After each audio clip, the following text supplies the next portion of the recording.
Stephen Wilshire n'est pas un jeune homme comme les autres. C'est un homme caméra, regardez bien.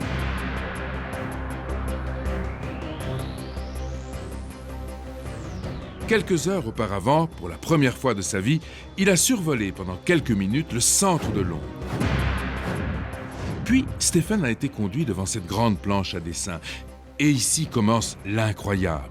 Sans hésiter, sans aucune esquisse, il dessine les édifices avec leurs proportions exactes. Tout y est. Puis tout le détail des rues, comme s'il les avait photographiées. Mais d'où tire-t-il son étrange talent?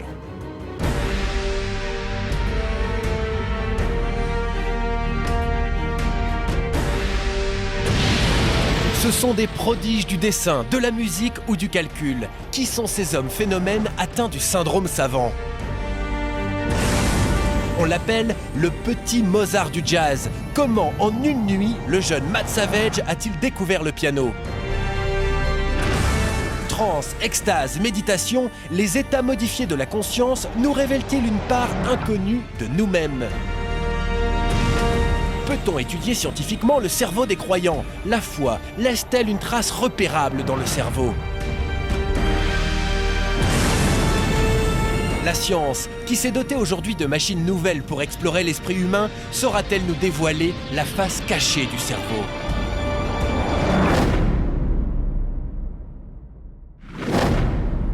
Bienvenue à tous. Nous avons aujourd'hui le plaisir de vous retrouver, Igor et moi, pour explorer ensemble les merveilles et les mystères de notre monde, pour en relever aussi certains des défis les plus fascinants. Oui, Grishka, avec tout de suite cette première question vertigineuse. Est-ce que notre cerveau, ce fantastique organe, siège de notre conscience, de notre intelligence, est-ce que le cerveau n'aurait pas lui aussi une face cachée? Autrement dit, Igor, des facultés hors du commun, mais que nous ignorons ou que nous ne savons pas utiliser. Par exemple, la mémoire. Imaginez que vous soyez capable, en lisant une page, de tout retenir sans oublier un seul mot. Imaginez aussi que vous puissiez apprendre une langue étrangère en quelques jours, effectuer tous vos calculs de tête ou jouer parfaitement du piano sans avoir jamais appris la musique. Un rêve? Eh bien, pas tout à fait. Dans quelques instants, préparez-vous à d'étonnantes surprises. Nous avons été dans le monde entier, en Amérique, en Inde, encore plus loin, pour vous faire découvrir des hommes pas comme les autres. Des hommes phénomènes. Ils sont capables d'exploits inouïs. Vous allez le voir, ils vont vous stupéfier. Et oui, Grishka, et ensemble, nous allons nous demander si ces esprits hors du commun ne préfigurent pas une sorte de nouvelle étape dans l'évolution de l'humanité. Que savons-nous du cerveau humain? À peu près ce qu'on peut connaître de la partie émergée d'un iceberg. Et l'iceberg cerveau est réellement immense. 100 milliards de neurones et un demi-trillion de connexions possibles entre ces neurones. Autant que d'étoiles dans toutes les galaxies de l'univers.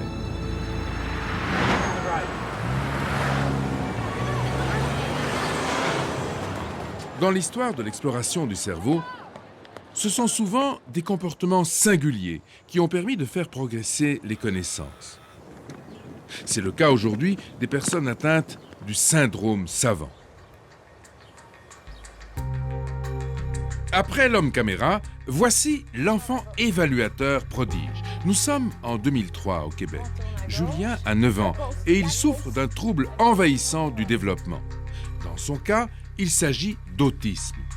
Et à la demande de ses parents, nous avons dissimulé son visage.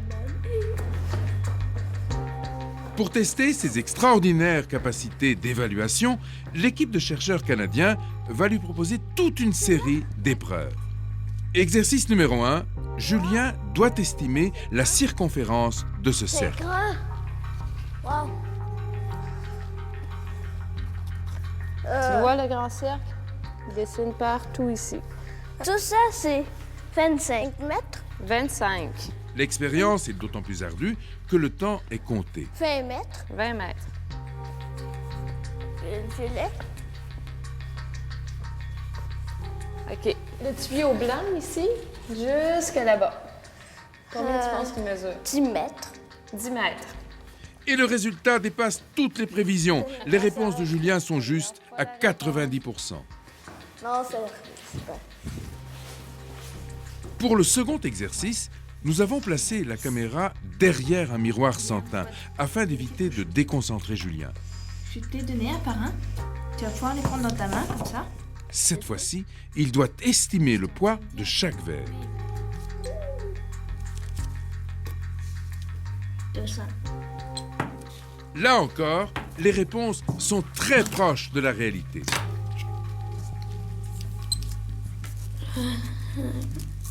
Un kilo. Dernière expérience, encore plus impressionnante. Précisons bien que rien n'est truqué ni préparé. Julien voit cet ordinateur pour la première fois. 10. Le but de l'exercice est de dire combien de points apparaissent à l'écran. Julien n'a que 2 secondes pour lire l'écran. 130. 145. 230. On ne sait pas exactement comment les personnes avec troubles envahissants du développement savent estimer avec une telle précision. Julien est capable d'avoir une performance exceptionnelle, c'est-à-dire nettement supérieure à celle qu'un sujet normal serait capable d'avoir lorsqu'il compte le nombre de points sur un ordinateur, et pourtant il ne s'entraîne pas à faire cette tâche-là tous les jours. Il a cette capacité-là, probablement en relation avec son trouble envahissant du développement, sans avoir eu à la pratiquer. Que ces petits exploits ne trompent pas. L'autisme est une souffrance, avant d'être l'occasion pour quelques sujets comme Julien de développer des facultés exceptionnelles. Il n'empêche, ces facultés, si surprenantes, doivent trouver une explication.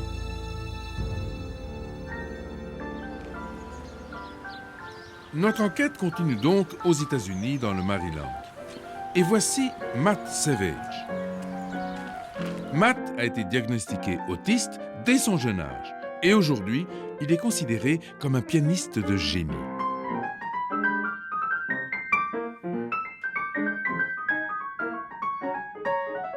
Dave Brubeck, en personne, a surnommé Matt le petit Mozart du jazz. Il a joué avec des stars comme Chick Corea, Wynton Marsalis ou Chaka Khan. Auteur de 9 albums, dont les 7 premiers composés entre 7 et 14 ans, il s'est produit sur de nombreuses scènes, dont le célèbre Blue Note de New York.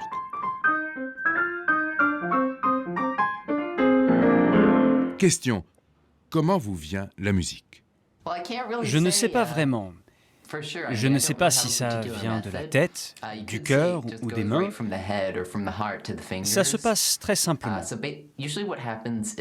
Vous entendez quelque chose, sur quoi vous construisez quelque chose. Ce n'est pas très difficile. Écoutez. Maintenant, je pourrais aussi jouer ça. On peut créer de beaux accords à partir de là. Son talent, Matt l'a découvert une nuit, dans des circonstances peu ordinaires. Avant cela, il était considéré comme un enfant difficile. Question: décrivez-vous à 3 ou 4 ans.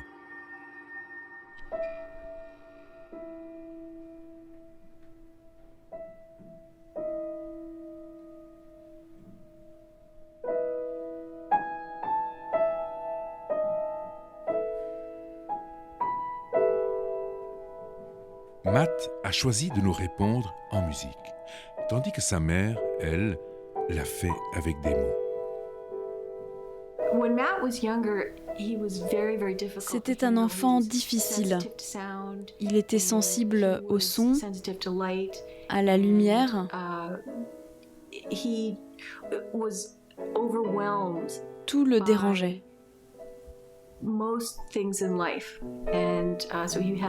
Il était très tendu et il avait du mal à supporter le monde extérieur. Les médecins avaient diagnostiqué un trouble cognitif. En fait, c'était une forme d'autisme. Nous ne savions pas ce que c'était, nous ne connaissions personne qui avait un enfant autiste. Mais il y avait bien tous les symptômes.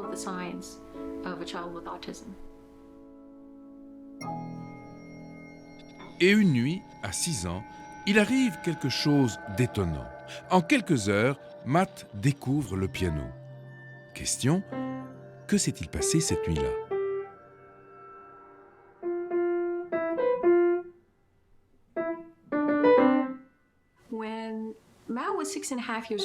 Matt suivait une thérapie pour travailler son audition. On lui avait offert un jouet musical qui lui permettait de reconnaître les notes de base. Un soir, nous avons entendu de la musique qui venait de sa chambre. C'était sa première composition. Cela m'a donné l'idée de lui faire apprendre le solfège, puis le piano. Je lui ai donné des partitions pour débutants et il a appris tout seul à jouer et à lire la musique.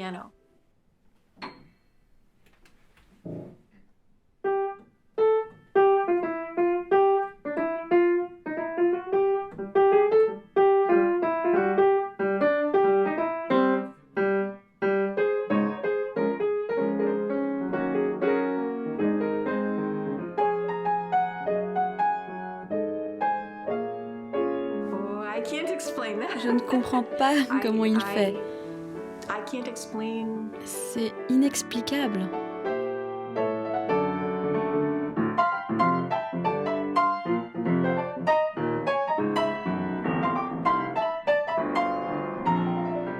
Stupéfiant. Après avoir travaillé Schubert à 7 ans, Matt rencontre le jazz. Son talent d'improvisateur explose alors et il se produit sur de nombreuses scènes. Sort 7 disques en quelques années. Son cas est si exceptionnel que le docteur Darold Treffert, le spécialiste mondial du syndrome savant, propose un nouveau concept, le prodige savant. Les aptitudes d'un prodige savant sont si remarquables qu'on pourrait les dire géniales si elles n'étaient pas le produit d'un trouble. Ce sont des surdoués de très haut niveau. Il y a à peine une centaine de cas dans le monde. Et Matt fait partie de ce petit groupe d'élite.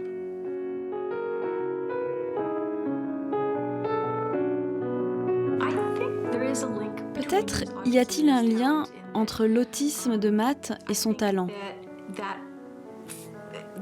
Il y a surtout une capacité de concentration, une prédisposition à se focaliser totalement sur tout ce qu'il fait, qu'il a appliqué à la musique.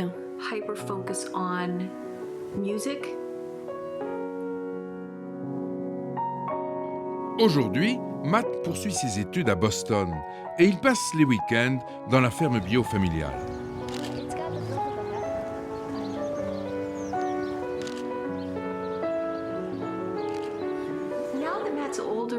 Aujourd'hui, Matt a grandi et son autisme a quasiment disparu. Il ressemble aux autres jeunes gens de son âge, en plus poli peut-être, et en plus gentil. En dehors de la musique, Matt développe également quelques talents propres au syndrome savant, comme des facultés de calcul exceptionnelles ou encore l'aptitude à jouer les calendriers vivants. Exemple, le 8 février 1947 était un samedi. La question est posée à Matt. Le 8 février 1947, 8, 2, 47.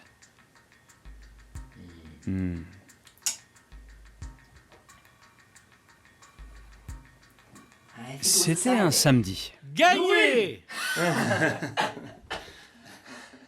Ses facultés se retrouvent dans sa manière de jouer et de composer.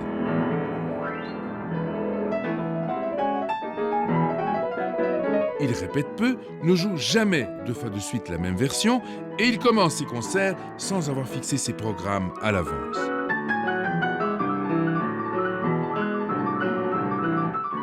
Ses facultés sont si exceptionnelles que Darold Treffert en arrive à des hypothèses qui laissent rêveur.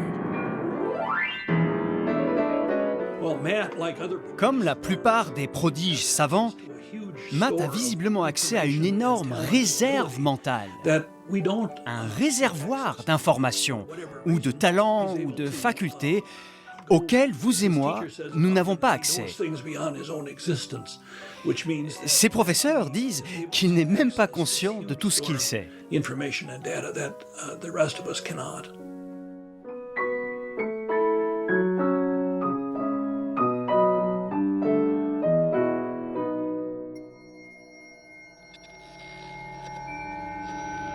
Le cerveau humain n'est pas statique. Il a une histoire longue de 7 millions d'années. De Lucie, la petite australopithèque, à l'homme moderne, son volume a été multiplié par 2. Alors, le phénomène du syndrome savant pourrait-il nous montrer que cette transformation va se poursuivre? C'est possible. La réponse sera peut-être livrée un jour par les techniques modernes d'imagerie cérébrale. 2, 0, 9, 12, 0, 6292. Très peu d'expériences ont été faites sur les cerveaux en activité des jeunes prodiges du calcul mental. 6272. Pourtant, en 2002, une équipe de neurologues français et belges ont travaillé sur les facultés de ce jeune calculateur allemand de 29 ans, Rüdiger Gamm. 377 milliards, 149 millions, 515 625. Rüdiger Gamm n'est pas autiste, mais il développe un syndrome savant qui lui a donné l'occasion de montrer ses extraordinaires capacités de calcul à l'occasion de spectacles à la télévision. Pour tenter de comprendre la méthode de Rüdiger, les chercheurs ont fait appel à une technique d'imagerie cérébrale très performante, la tomographie par émission de positrons. 4648. Grâce à des marqueurs radioactifs, on visualise les régions cérébrales qui s'activent lorsque Rüdiger effectue mentalement des calculs complexes. 1944. À présent, réalisons la même expérience avec ce jeune cobaye qui, lui, n'a pas la bosse des mathématiques de Rüdiger. Alors, où est la différence? L'analyse des résultats a montré que Rüdiger utilise pour ses calculs un espace mémoire supplémentaire, celui de la mémoire à long terme. Au contraire, lorsque vous effectuez une opération, vous stockez les résultats intermédiaires de vos calculs dans cette petite mémoire de travail qu'on appelle la mémoire à court terme. Rüdiger bénéficie ainsi d'une poche mentale plus grande, aux capacités de stockage majorées, ce qui favorise ses exploits. 170.526. Ou si on préfère, anatomiquement, le calculateur prodige a le même cerveau que nous, mais il s'en sert différemment. C'est toute la différence. Mais comme vous allez le voir, elle est essentielle.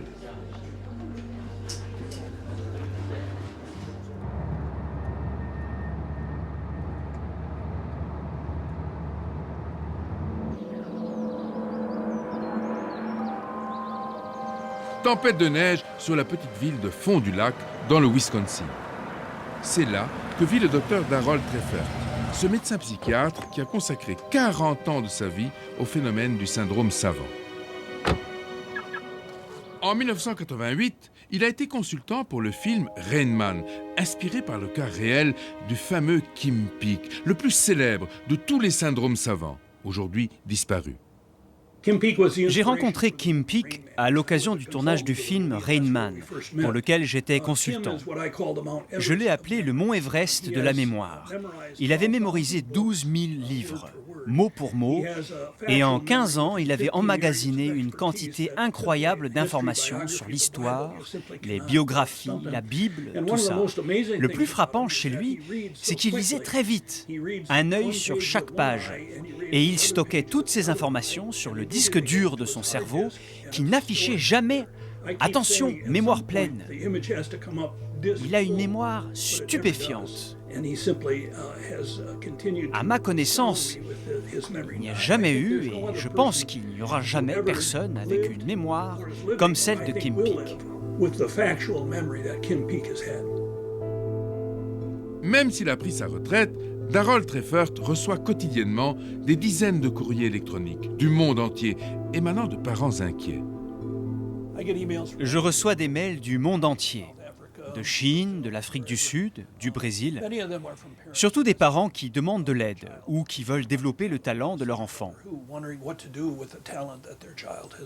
Il y a aussi des chercheurs qui souhaitent m'informer des cas sur lesquels ils travaillent.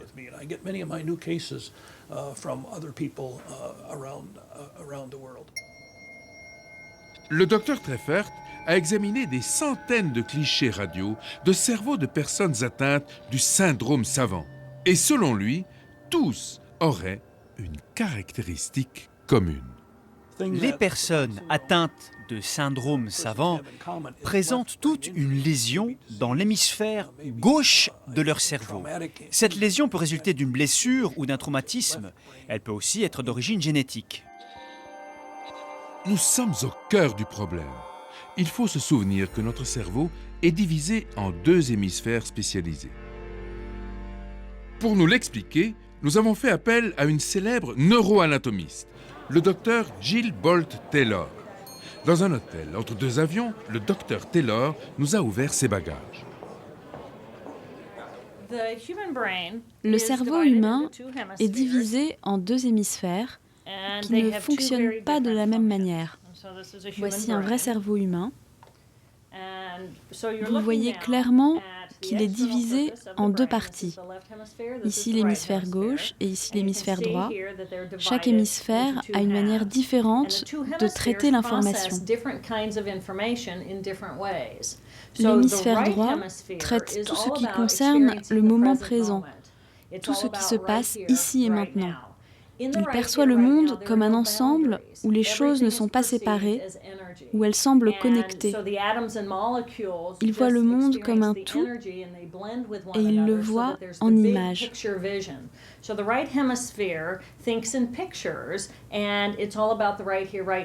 L'hémisphère gauche, lui, décompose ce moment présent et il le découpe en détails grâce au langage qui nous permet de parler et de mettre des mots sur les choses.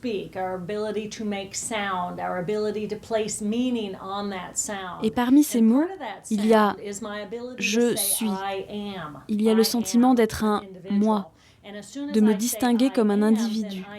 Et dès que je me pense comme un « moi », comme un individu, je me sépare, je me coupe du monde perçu comme un tout, comme une globalité. En résumé, les deux hémisphères sont deux machines bien distinctes qui traitent les informations sur deux modes très différents.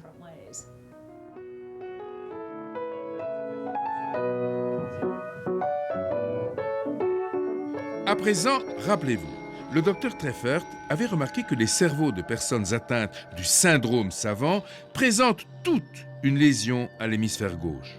Et il nous livre donc ce qui, selon lui, serait la clé du problème. J'ai découvert que dans le cerveau des personnes atteintes de syndrome savant, l'hémisphère droit compense la déficience de l'hémisphère gauche, et cela en créant de nouvelles connexions. Et en même temps, il libère des capacités dormantes. Pour le docteur Treffert, ce serait donc en puisant dans ce réservoir des aptitudes dormantes du cerveau droit que les personnes atteintes du syndrome savant réussissent ces prodiges qui nous semblent largement hors de portée. Et le plus passionnant, c'est que ces aptitudes existeraient en chacun de nous.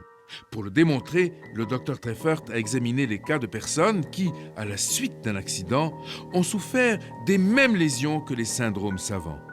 Et là, surprise, eux aussi ont réveillé des facultés hors du commun. Un des meilleurs exemples est celui d'Alonzo Commons. Après une chute quand il était enfant, il a développé un talent extraordinaire pour la sculpture. C'est aujourd'hui un artiste reconnu et célèbre. La lésion provoquée par son accident lui a donné un accès qu'il n'avait pas auparavant à cette réserve d'aptitudes et de facultés que nous avons tous en nous sans pouvoir l'atteindre. La vraie question qui me préoccupe, c'est de savoir comment nous pourrions tous accéder naturellement à cette réserve sans en passer nécessairement par une lésion cérébrale. Parmi ces tentatives, Darold Treffert nous invite à découvrir la méthode de l'américaine Betty Edwards. Dessiner grâce au cerveau droit. Traduit dans le monde entier, il a rendu le goût du dessin à ceux qui pensaient ne pas savoir dessiner. Le principe, mettre hors circuit, le temps du dessin, le cerveau gauche qui analyse et laisser les élèves exprimer les potentialités de leur cerveau droit. Il ne s'agit pas seulement de développer un talent pour le dessin, mais de laisser émerger une créativité qui ne s'exprimait pas auparavant. Si nous passions un peu plus de temps à nous promener, à nous balader dans notre hémisphère droit, si nous le laissions s'exprimer un peu plus, si nous prenions le temps d'emprunter des chemins de traverse, plutôt que toujours de prendre l'autoroute de l'hémisphère gauche, nous devrions pouvoir, nous aussi, accéder à cette réserve de créativité. Bien sûr, parler de cerveau gauche et de cerveau droit est une simplification. Notre cerveau n'est pas une carte géographique, comme on le croyait naïvement au siècle dernier. Il se caractérise par une étonnante plasticité qui peut localiser à droite des fonctions qui sont à gauche chez les autres. Cependant, dans la grande majorité des cas, les facultés d'analyse et de raisonnement logique sont à gauche, tandis que les fonctions visuelles et intuitives sont à droite. Notre société est une société où l'hémisphère gauche est dominant. C'est une société qui s'appuie avant tout sur la logique et sur le langage, à tel point qu'on néglige les potentialités de l'hémisphère droit. Certains appellent cela la tyrannie de l'hémisphère gauche, tant celui-ci occupe chez nous une position dominante. To the neglect of the right hemisphere.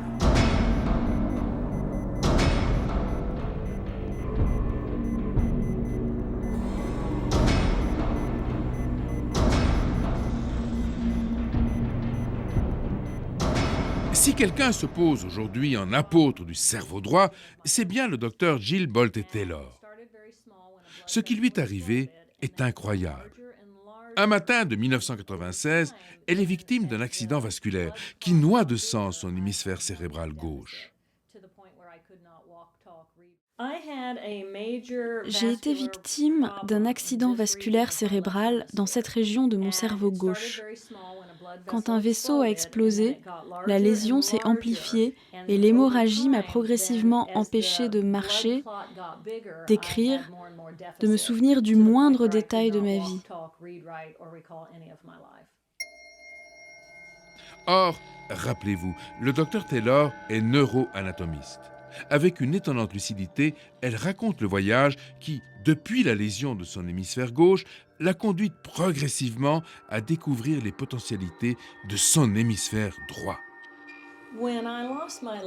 En perdant l'usage de mon hémisphère gauche, j'ai perdu le souvenir de tous les détails de ma vie, c'est-à-dire les informations relatives à mon travail, à mes relations, tout ce qui est constitutif de ma vie et de mes soucis quotidiens.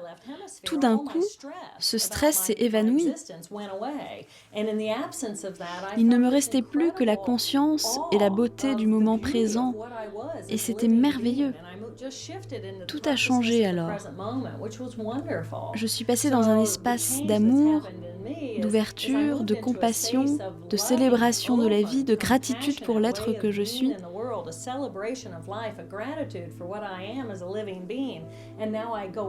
Et quand les médecins m'ont guéri, quand ils m'ont redonné l'usage de mon hémisphère gauche, quand j'ai pu à nouveau communiquer et interagir avec les autres, je l'ai fait en gardant le souvenir de ce que j'avais découvert dans mon hémisphère droit. Depuis plusieurs années, le docteur Bolte Taylor porte la bonne parole du cerveau droit. Ce cerveau qu'elle dit programmé pour l'amour et l'ouverture à l'autre. Nous ne sommes plus dans la science, mais dans un prêche quasi religieux, fondé sur la révélation que lui a procuré son accident cérébral. Je fais l'hypothèse que la religion est un mode d'accès à l'hémisphère droit de notre cerveau. Elle nous permet d'aller au-delà de nous-mêmes, de méditer sur les questions essentielles de notre existence, sur son sens, de nous arracher au tumulte de notre hémisphère gauche, à cette activité fébrile pour explorer une zone où nous sommes plus détendus, plus authentiques, plus introspectifs. C'est ce que les gens recherchent de plus en plus. Ils sont tellement contraints par leur hémisphère gauche qu'ils recherchent cet espace de tranquillité et de paix. Et c'est ce que nous apporte l'hémisphère droit.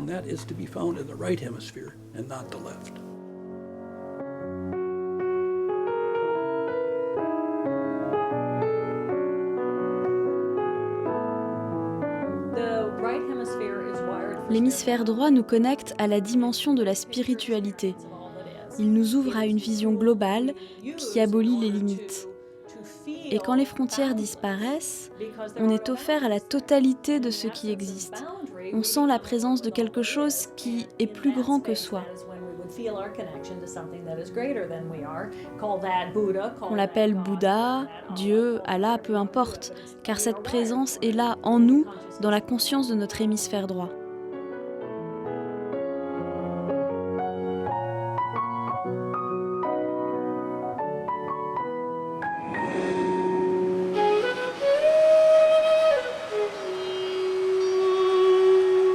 Et ici, faisons un pari. Si, comme l'affirme le docteur Treffert, la civilisation occidentale s'est construite de manière dominante sur une représentation rationnelle et analytique du monde, typiquement cerveau gauche, il pourrait en être différemment en Orient. Mais est-ce bien vrai? Nous voici en Inde, à Haridwar. Dans cette ville, au bord du Gange, se déroulent cette année les cérémonies de la Kumbh Mela, le plus grand rassemblement religieux du monde. 70 millions de pèlerins.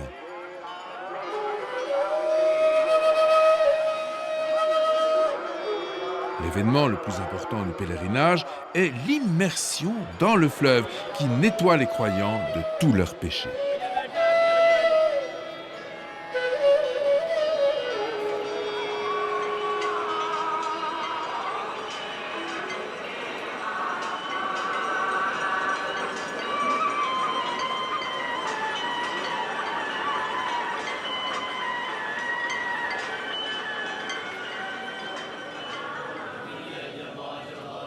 Certains de ces hommes sont considérés comme des saints.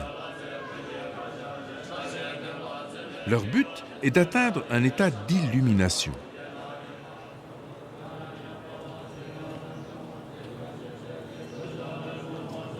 D'autres parlent d'éveil ou de libération. Mais peu importe le mot, cet état ne ressemble à rien de connu. Nous sommes au cœur d'une autre énigme du cerveau, les états de conscience modifiés.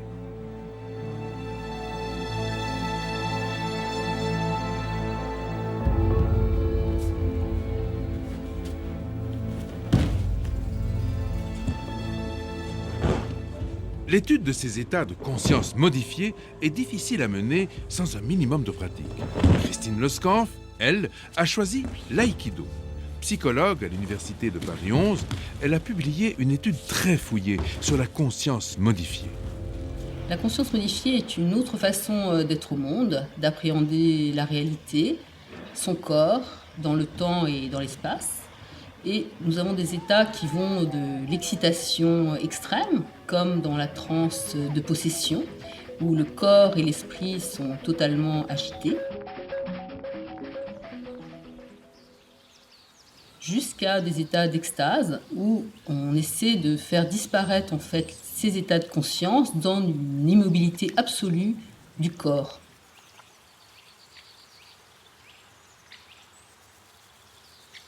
C'est un état étonnant dans lequel on a une paix, une tranquillité extrême, qui est un état extrêmement difficile à obtenir, qu'on peut sentir par moments et qui s'échappe, et dont le but, en fait, c'est de l'obtenir le plus longtemps possible.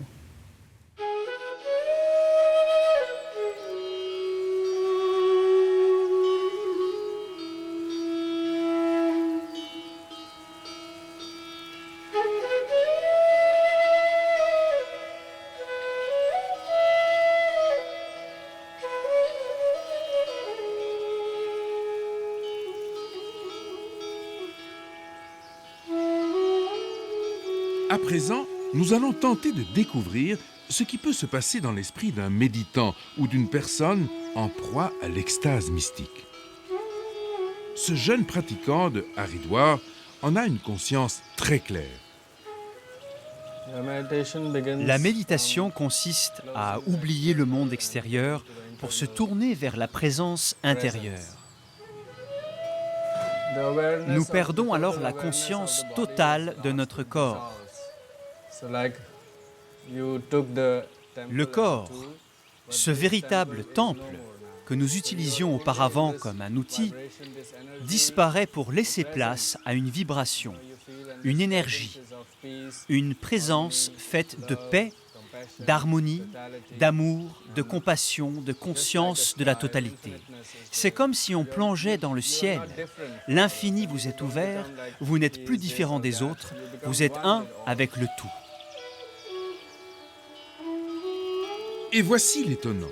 En rapprochant ces deux images, nous réalisons que nous sommes tout près de la description que Gilles Bolt-Taylor nous faisait de son état suite à son accident cérébral. Les mêmes régions du cerveau seraient-elles concernées? Vous devez bloquer la partie gauche de votre corps comme ceci, complètement. Vous le fermez, vous le verrouillez. En bloquant tout mouvement vers l'extérieur, je vais trouver la paix. Je me centre ainsi. Je me porte vers mon cerveau droit où je trouve justement la paix et l'harmonie. Alors, c'est en fermant la partie gauche et en ouvrant la partie droite que le flux d'énergie se produit. C'est donc clair, la neurologue et le jeune yogi décrivent à peu près le même phénomène. À ceci près que le yogi cherche à atteindre un nouvel état de conscience, alors que Gilles Bolt-Taylor, elle, l'a éprouvé à la suite d'un accident. Mais ici, une nouvelle question. Si ces états de conscience modifiés peuvent être décrits par ceux qui les vivent, est-ce que la science peut les observer? La réponse est dans ces images.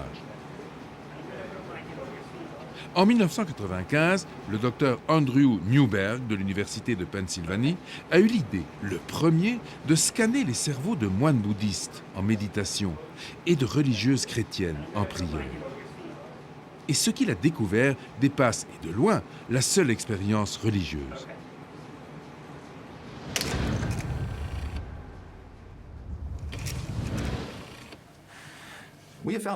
On peut noter des changements significatifs dans l'activité cérébrale des personnes qui se livrent à une pratique spirituelle, comme la méditation ou la prière. Un des principaux changements se situe au niveau du lobe frontal, qui est fortement activé dans ces pratiques où le sujet est très concentré sur l'objet de sa quête spirituelle. En revanche, une autre zone est désactivée dans la partie arrière du lobe pariétal. Normalement, cette zone nous permet de nous orienter dans le monde, d'interagir avec lui. La désactivation de cette zone, dans l'état de méditation, provoque cette incroyable sensation d'unité, de fusion, de connexion avec une réalité ultime ou avec le but spirituel qu'on cherche à atteindre.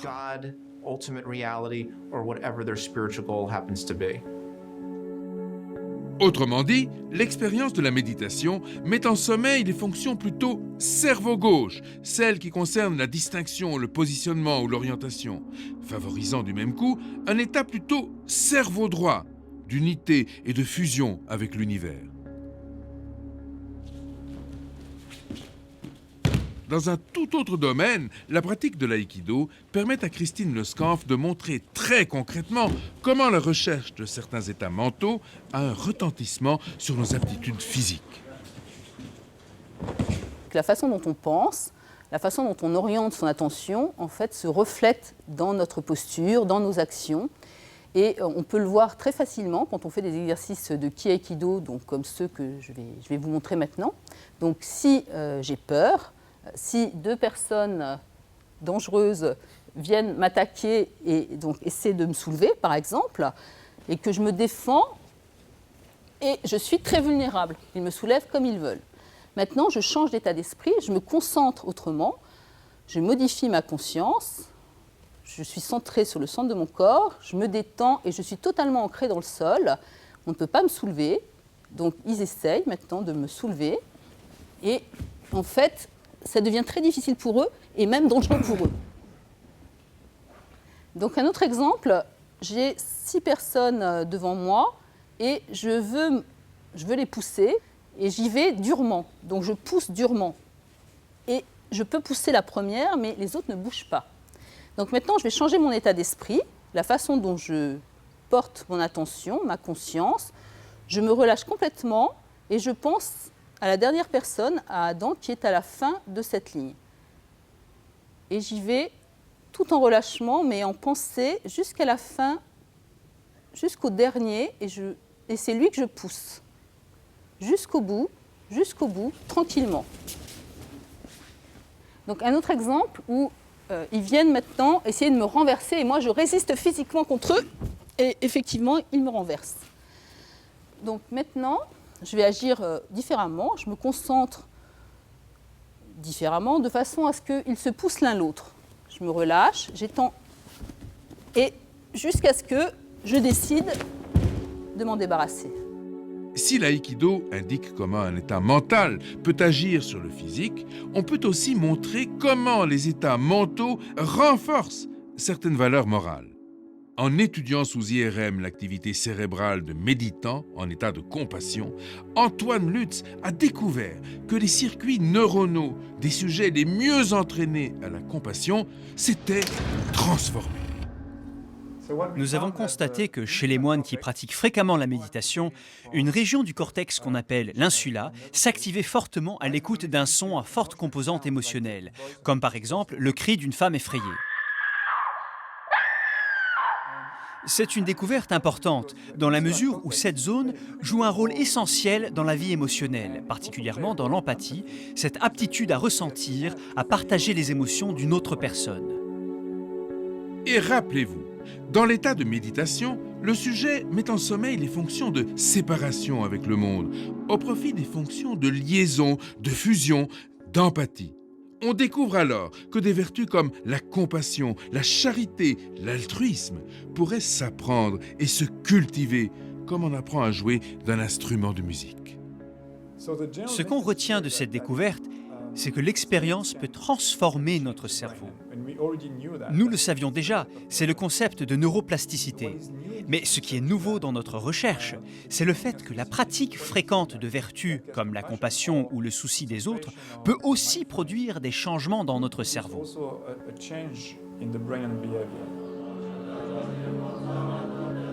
Ces études nous invitent donc à un important changement de point de vue. Si nos valeurs les plus fondamentales, si même le sentiment mystique ont une traduction cérébrale, on peut se prendre à rêver avec le docteur Gilles Bolt-Taylor sur l'avenir du développement humain. La personne qui saurait contrôler les 2 hémisphères de son cerveau serait une personne libre. Elle aurait cette vraie liberté personnelle qui lui permettrait à chaque instant de choisir qui elle est et comment elle veut se situer dans le monde. Ce serait une personne simple, aimante, compatissante, curieuse, qui vient vers vous, prête à célébrer la vie avec vous, à créer avec vous. Bien sûr, elle utiliserait les aptitudes de son hémisphère gauche, sa capacité par exemple à utiliser le langage, à classer le monde en catégories, à organiser et à réaliser les choses. Mais elle saurait en même temps se servir des aptitudes de son hémisphère droit. Elle aurait l'esprit ouvert, libre, conscient de la force vitale qui anime l'univers. Elle serait désireuse de créer quelque chose avec l'autre. C'est pourquoi je pense qu'il y aura alors plus de coopération, plus de célébration, plus de joie intérieure, et que l'humanité sera plus saine.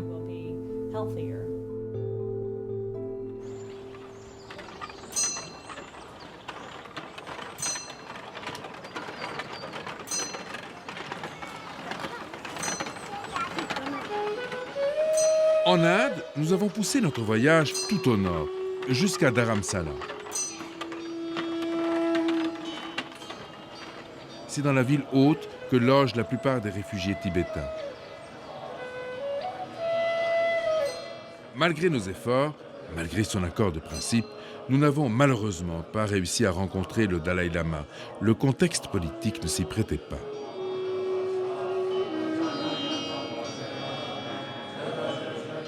À la place, nous avons interrogé un de ses proches collaborateurs, le lama Geshe.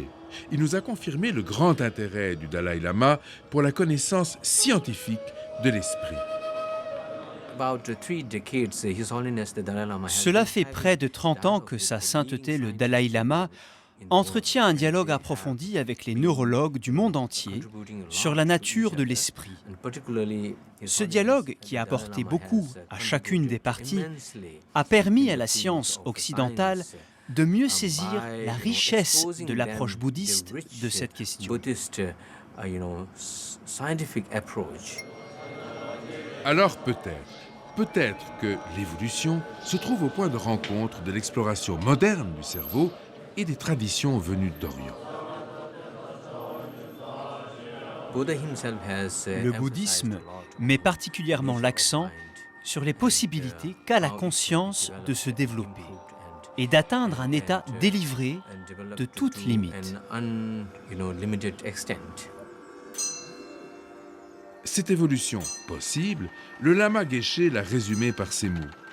L'humanité est encore dans l'enfance de l'esprit.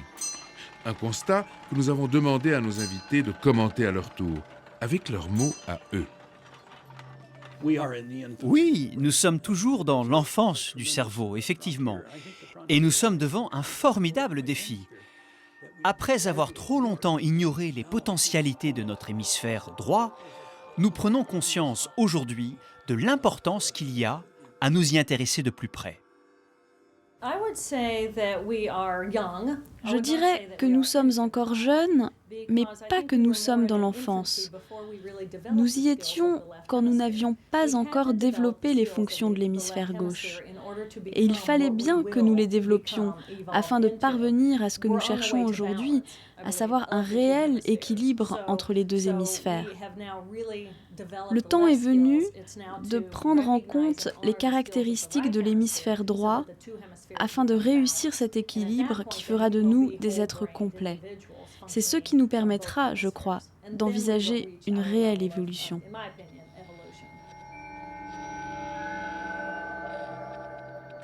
Le plus important, selon moi, est de parvenir à intégrer ce que nous apprend la science, notamment l'étude du cerveau, et ce que nous découvrons en étudiant les pratiques spirituelles. Comment trouver le moyen de comprendre ce qui les unit ? Certains nous appellent des neurothéologiens parce que nous cherchons à comprendre scientifiquement la religion. Je pense en tout cas qu'il est essentiel de mieux connaître le fonctionnement de notre cerveau. Ce que nous apprendrons nous aidera à mieux comprendre qui nous sommes en tant qu'êtres humains et à mieux nous situer dans le monde qui nous entoure.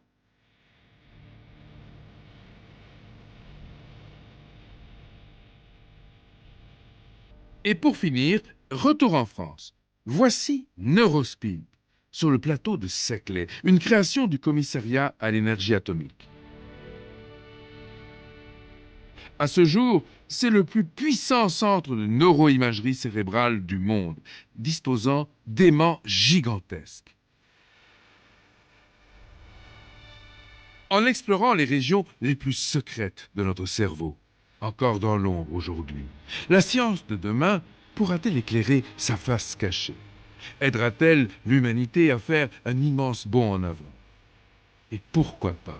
Car s'il est vrai que nous sommes dans l'enfance de l'esprit, la science peut sans doute nous aider à grandir. Face aux stupéfiantes perspectives offertes par Neurospin, face à tout ce que nous venons de voir, tout ce que vous avez découvert au cours de cette fascinante exploration du cerveau humain, sans doute nous faut-il retenir 3 choses. Et tout d'abord, Grishka, on peut l'affirmer, notre cerveau a bel et bien une face cachée. Nous ne connaissons qu'une toute petite partie. Ces 1000 milliards de neurones possèdent des combinaisons et même des secrets qui dépassent tout ce que nous pouvons imaginer. Deuxième grand constat, un espoir. Grâce à ce qu'on appelle la plasticité cérébrale, c'est-à-dire la prodigieuse souplesse de notre cerveau, il est possible à tous, à chacun d'entre vous, de chercher des facultés nouvelles et de les trouver, d'améliorer par exemple votre mémoire, votre attention, vos dons pour le calcul mental et bien d'autres choses encore. Reste le plus important. Nous sommes sans doute à la veille d'une révolution sans précédent pour ce qui concerne le cerveau, d'ici 10 ans, 20 ans. Grâce, entre autres, aux nouveaux ordinateurs et aux découvertes des généticiens, cette véritable révolution cérébrale nous permettra non seulement de bien mieux connaître notre cerveau, mais aussi de le faire évoluer. Dans quelle direction? C'est encore difficile à dire. Mais à coup sûr, d'incroyables richesses nous attendent au cœur de notre esprit. Et qui sait, dans l'avenir lointain, le cerveau des hommes d'aujourd'hui paraîtra peut-être aussi étrange à nos descendants que peut nous sembler celui d'une sauterelle ou d'une libellule. Le défi est fantastique et il nous appartient à tous de le relever pour mieux connaître la face cachée de votre propre cerveau, pour en reculer les limites. Et dites-vous bien que dans l'univers, rien n'est impossible.